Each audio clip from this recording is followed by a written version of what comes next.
Arkham In Flames is a weekend-long fan celebration of Arkham Horror the card game held in London in March 2019. It was organised by Frank and Peter from the well-respected Drawn to the Flame podcast. The event began with an informal pub meeting on the Friday night, don't mention the fire, before progressing to Saturday and Sunday gaming.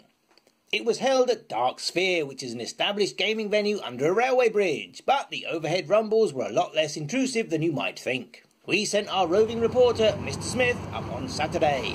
We didn't tell him he was going till Saturday morning, and judging by the language of his texts and tweets, he found the prospect of building a deck on the train ride up there very exciting. The games were due to start at 10 AM, but as this was typical English rainy weather, the venue opened its doors early to let people inside. As well as gamers from all over the UK, people travelled from Europe and even the USA, all of whom were introduced to the classic British pastime of queuing. Everyone got a name badge, so you didn't need to feel embarrassed about forgetting people's names, as well as an armful of goodies. The first event saw the majority of people taking on 12-player Labyrinths of Lunacy, and the organisation was top-notch. Everyone had been assigned a game, a party and even a chair. Which players would be bringing scenarios, tokens, chaos bags and the like had all been decided in advance through a well-executed Google survey. So if you were a new player, you could just turn up and play with your one core box Roll and Banks deck. Sweet! Organising events for cooperative games is way more work to do well than something like a competitive card game or a miniatures tournament. And talking to Frank behind the scenes revealed just how much care and effort went into selecting the right groups for the right people. It was fantastic to see new players there, some of whom had only had a game or two under their belt. They were gently helped along and best of all made to feel included by the more experienced players who would happily sit down and play Night of the Zealot with them.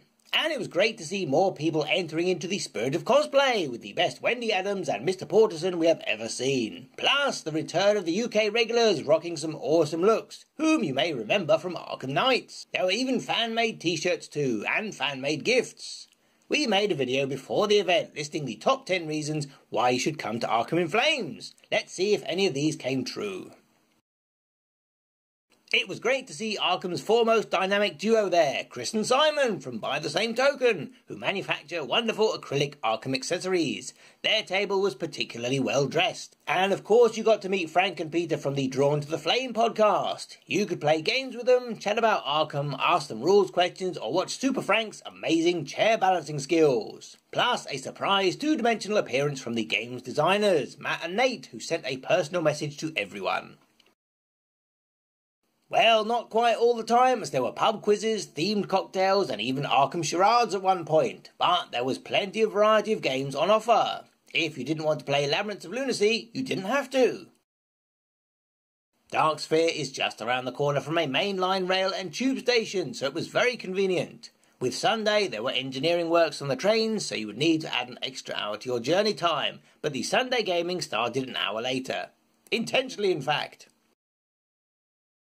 As mentioned, people came from all over the place to experience this wonderful event. Even if you didn't book extra days for sightseeing, if you died early, there were plenty of things to keep you distracted, fellow gamers to talk to, things to buy, and Pokemon to catch. Dark Sphere is right on a Pokestop, and there were plenty of gyms nearby if you wanted to pop out and take one down, or do a raid in between games. We could only make the Saturday, unfortunately, but that wasn't a problem, and there was no pressure to stay longer or attend any of the social events if you didn't feel up to it. We counted the players on Saturday and got up to at least 64, but suspect there may have been a few more.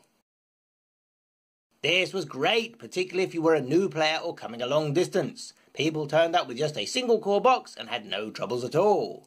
And, pro tip, if you are worried that your deck may not perform as well as your fellow players, just tell people it is experimental. This was a fantastic way to experience all the special qualities this game has when played with more people. Some folks bought their regular playgroup, some people organised their party beforehand on social media, and others just turned up and thanks to the amazing organisation were slotted right into a game. This was fantastic, and just when you think you've seen it all, someone comes up with something new. You know, we always theorised that there must be statistically people who play without sleeves, but we actually got to meet one. And that 49 XP Joe Diamond deck was something else. We have to say this is what we were looking forward to most. It was like an episode of Blue Peter on steroids. You had tokens galore, awesome playmats, play area organisers, action markers, location connectors and miniatures of all kinds. And you could ask their owners, where did you get that or how did you make it? As this video is getting pretty long, we will save this for a separate video, as there was quite a lot of it. But it is worth noting that Dark Sphere had stocked up on all the Arkham goodies, including the novellas, so if there was something you enjoyed playing, you could take a copy home. Not to mention the mouth-watering array of sleeves, deck boxes, playmats, and other accessories they usually carry. In short, our man Mr Psmith had a great time and will have no hesitation on booking on for a future event. And he also set the record for fastest investigator death, with Roland Banks being killed, not defeated, but actually killed within an hour of the game starting. He never even got past the first act. How's that for overachievement?